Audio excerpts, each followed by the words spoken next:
শরীয়তের মধ্যে গাঞ্জা হারাম, মারে বলতে গেলে সুতাকলি হালাল হয়ে যায়।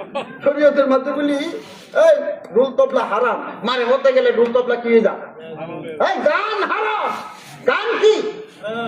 রাসূল আকরাম সাল্লাল্লাহু আলাইহি ওয়াসাল্লাম ঘর থেকে বের হইলেন, আব্দুল্লাহ নবীর সাথী ছিলেন, গানের আওয়াজ শুনে কানের ভিতর আঙ্গুল ঢুকায় ধরতে শুরু করলেন। কিছুক্ষণ পরে গিয়া বলেন, আব্দুল্লাহ এখন আওয়াজ শোনা যায়? হ্যাঁ শোনা যায়। নবী কান মুবারকে আঙ্গুল মুবারকে আবার দৌড় দিলেন। দ্বিতীয় জায়গায় থামলেন, জিজ্ঞাসা করলেন, আব্দুল্লাহ এখন আওয়াজ শোনা যায়? কয় শোনা যায়।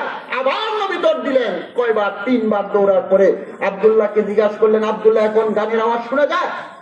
তখন বললেন না, শোনা যায় না। তখন নবী কি হাদিস বলেন? ইন্নাল গিনা